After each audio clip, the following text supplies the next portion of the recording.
आजकल तो क्या है कहूँ, लोगों के घर में अखबार मिल जाएगी, फिल्मी मैगजीन, इकोनॉमिक्स का मैगजीन, पॉलिटिकल मैगजीन मिल जाएगा, भगवद गीता नहीं मिलेगी।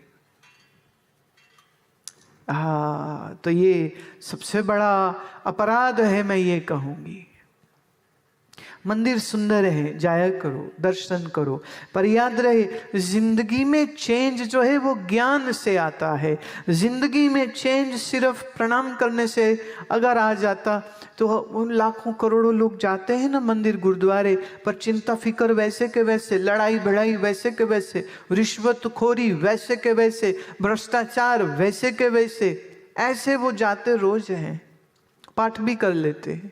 कईयों के घर में मैंने देखा पक्के पंडित जी लगे, रोज सुबह आते, हवन भी करते, पूजा भी करते, शंख भी बजते, घंटियां भी बजती, और मैं देखती हूँ इस इंसान को, जिस इंसान के जुबान पर अपने नौकरों के लिए सिवाय गालियों के और कुछ नहीं होता। एक बार ऐसी वो गाली गलौज कर रहा था और मैं कमरे से आ गई बाहर, तो एकदम उसकी जुबान लरस गई और उसको कहते जा जा जा जा तू जा। जी तो बड़ा किया, पर मैंने कहा नहीं, अभी रुक के, अभी नहीं कुछ इसको कहती हूं। जो इंसान को इंसान नहीं समझ सकता,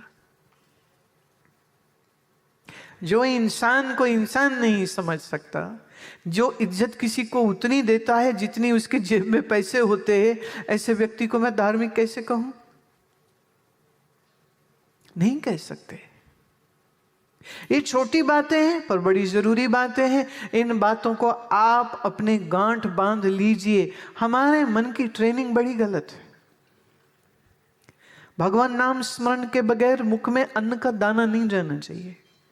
आज ले लो संकल्प कि सुबह उठ के सबसे पहले स्नान करके हम आसन बिछा करके भले एक माला गायत्री की करो, भले तुम 2 माला ओम नमः शिवाय की करो, भले तुम 1 माला गुरु नानक साहब का दिया प्रसाद मूल मंत्र आप भले उसकी करो, लेकिन बिना मंत्र जप किए आप कुछ खाएंगे नहीं।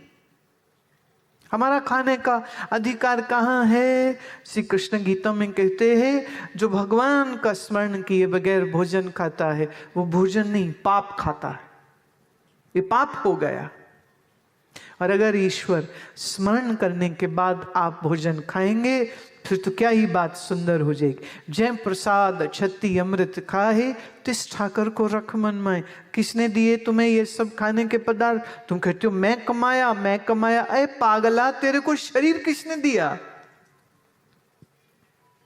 इस शरीर में चलने की ताकत किसने दी? इस सोचने की शक्ति बुद्धि में किसने दी? ये देखने की शक्ति आंख में किसने दी? ये सुनने की शक्ति कान में किसने दी? ये बोलने की ताकत जीभ में किसने दी? जिस ईश्वर ने दी उसको भूल जाओगे तुम। इसलिए पहले ये नियम का पालन खुद करें, फिर आप जैसा करेंगे आपके बालक बालिका भी वैसे ही करेंगे। आप सारा दिन पैसा पैसा पैसा पैसा पैसा करते रहते हो, वो छोटे छोटे बच्चे भी पैसा पैसा पैसा करते। एक बार आश्रम में एक परिवार आया मिलने, तो उनका कोई 6-7 साल का लड़का था।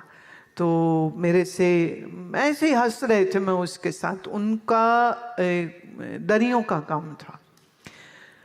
तो मैंने कहा बेटा दरियां तो हमें भी चाहिए, तो तुम देख लो हमारी कितनी जगह है, इस हॉल के लिए दरियां चाहिए। तो कहता है एडवांस दो एडवांस दीजिए। अब 6 साल का बच्चा एडवांस बोल रहा है। मैंने कहा नहीं, हम तो COD करते हैं, कैश ऑन डिलीवरी। जब डिलीवरी होगी तुम देंगे पैसे।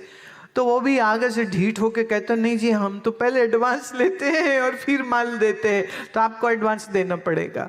तो उसका बाप भी हंस रहा है और हम भी हंस रहे हैं कि कैसा बालक भोली बात कह रहा है, पर कितनी उसने गहरी बात कर दी। मैंने कहा हाय तू सारा दिन इस बच्चे के सामने बैठा पैसा पैसा पैसा पैसा पैसा करता है, तेरा लड़का भी शुरू हो गया पैसा पैसा पैसा।